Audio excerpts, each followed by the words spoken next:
और नीतीश इस वक्त हमारे साथ लखनऊ से ज्यादा जानकारी के साथ जुड़े हुए हैं। नीतीश, इस पूरे मामले की अगर बात की जाए तो पहले स्वामी प्रसाद मौर्य की तरफ से एक बयान आता है जो कि काफी चर्चा का विषय बना रहता है, उसको लेकर काफी प्रतिक्रियाएं आती हैं, वो लगातार मुद्दा बना रहता है। फिर शिवपाल यादव कहते हैं कि हमें धर्म की बात नहीं करनी, धार्मिक कोई बात नहीं रखनी है। उसके बाद ये भी कहते हैं मुस्लिम वक्फ पर यहाँ पर अत्याचार हो रहा है। फिर कहते हैं कि अफजाल अंसारी का भी स्वागत है पार्टी में।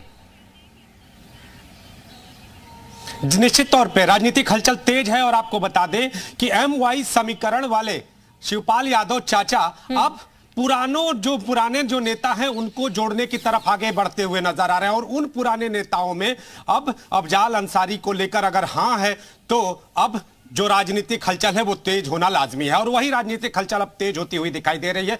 एक और अगर बात करें तो पुराने नेताओं के लिए दरवाजे खुले हैं। अगर अफजाल अंसारी का नाम लिया जाता है तो कहते हैं कि उनके लिए भी, तो क्या अफजाल अंसारी को समाजवादी पार्टी फिर से लाने की एक जुगत में है, फिर से तैयारी में है। अब देखना यह होगा कि अफजाल अंसारी क्या कहते हैं, चूंकि अफजाल अंसारी के परिवार का समाजवादी पार्टी से पुराना नाता रहा है। अगर बात करें तो अभी भी अफजाल अंसारी के जो बड़े भाई हैं उनके बेटे मनु अंसारी अगर बात करें तो समाजवादी पार्टी से यहाँ विधायक भी हैं। तो अब जो अगली जो रणनीति है वो क्या बनती है ये देखने वाली बात होगी। लेकिन समाजवादी पार्टी और शिवपाल यादव की तरफ से आने वाले ये बयान कहीं ना कहीं अब ये इशारा जरूर करने लगे हैं कि आने वाले चुनाव में न सिर्फ MY फैक्टर बल्कि पुरानों को जोड़ो ये फैक्टर भी सामने आएगा। इसके साथ ही अगर जिस तरह से उन्होंने बयान दिया कि स्वामी प्रसाद मौर्य को यह निर्देश साफ तौर पर है कि अब धार्मिक मुद्दों में नहीं पढ़ना है, तो धार्मिक मुद्दों में नहीं पढ़ना है तो फिर जातिगत मुद्दों में पढ़ना है। इसे लेकर भी कहीं ना कहीं तस्वीर साफ होती नजर आ गई है। अब बीजेपी इस पर पलटवार कर रही है, बीजेपी इस पर पलटवार के मूड में है और देखना ये होगा कि बीजेपी जरूर आएंगे और सियासत इसके इर्द गिर्द घूमती भी नजर आएगी जो बयान सामने आया। बहुत शुक्रिया आपका तमाम जानकारी देने के लिए।